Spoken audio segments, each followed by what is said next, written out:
আসসালামু আলাইকুম রহমতুল্লাহি ওয়া বারাকাতুহু। আজ আমি এমন এক মানবের কথা বলবো, তিনি সারা পৃথিবীর বিশ্বশ্রেষ্ঠ মানব। তিনি জীবনে কখনো কোনো দিন মিথ্যা কথা বলেনি। মানুষ তাকে আঘাত করলেও তিনি তার জন্য দোয়া করেছে। যে মানুষ তাকে আঘাত করেছে সেই মানুষের জন্যই সে আবার দোয়া করেছে। তিনি হলেন আমাদের নবী মুহাম্মদ সাল্লাল্লাহু আলাইহি সাল্লাম। একটা পৃথিবী ছিল যেখানে মানুষ মানুষকে জীবন্ত কবর দিত। মেয়ে শিশু কান্না মরুভূমির বালিতে চাপা পড়ে যেত।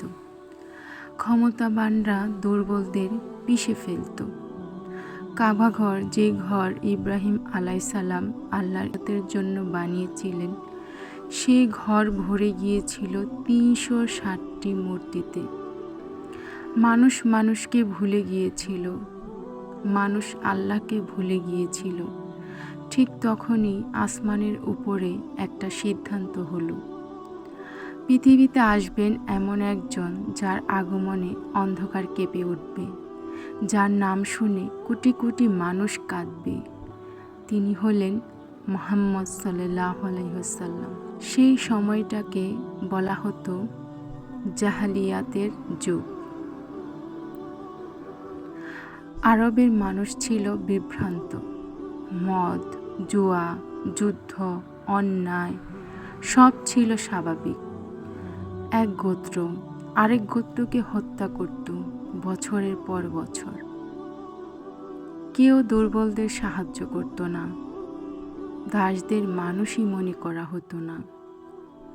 সবচেয়ে ভয়ঙ্কর ছিল কন্যা সন্তান জন্ম নিলেই তাকে জীবন্ত কবর দিত। কি এক মর্মান্তিক ঘটনা! একজন বাবা নিজের ছোট্ট মেয়েকে নিয়ে মরুভূমিতে যেত। মেয়েটা ভাবত বাবা তাকে ঘুরতে নিয়ে যাচ্ছে, কিন্তু বাবা নিজের হাতেই তাকে বালু চাপা দিয়ে মারতে যাচ্ছে। ভাবতে পারো পৃথিবী কতটা অন্ধকার হলে আকাশ কেঁদে ওঠে।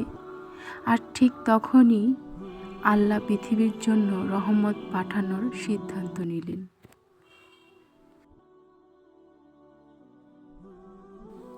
যে ঘর একসময় তাওহীদের আলোয় ভরা ছিল, সেই ঘরেই মানুষ মূর্তি বসালো।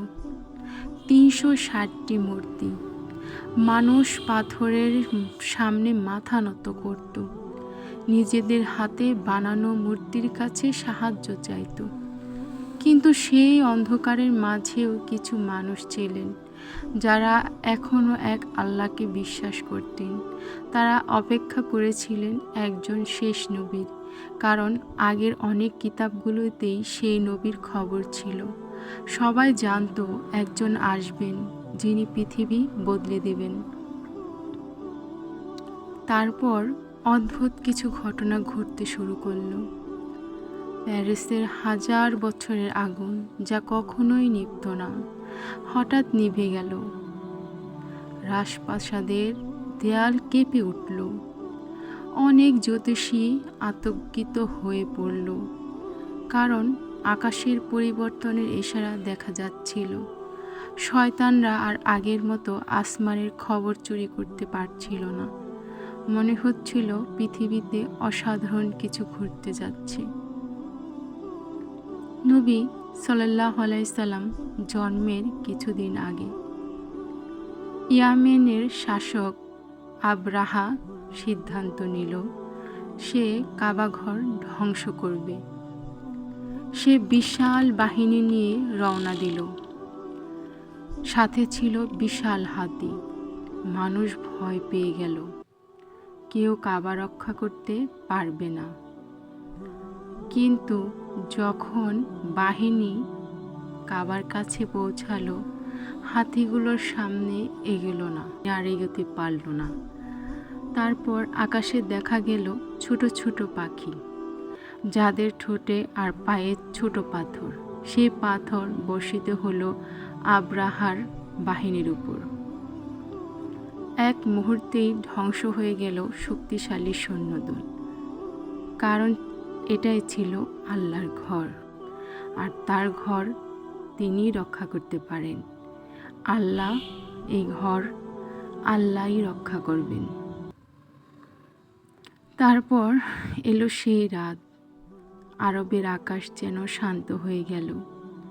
মক্কার এক ঘরে এক মা সন্তান জন্ম দেওয়ার অপেক্ষায়।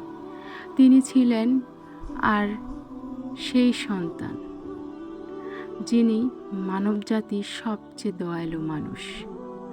তিনি জন্ম নিলেন সোমবার রবিউল আওয়ালের মাসে। জন্মের আগে তার বাবা ইন্তেকাল করেন। তিনি পৃথিবীতে এসেছিলেন এতিম হয়ে, কিন্তু আল্লাহ নিজেই ছিলেন তার রক্ষক।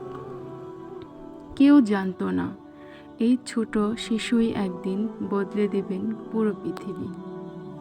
জন্মের কিছুদিন পর তাকে মরুভূমিতে পাঠানো হলো। দুধ মা তাকে নিজের সন্তানের মতো ভালোবাসতেন।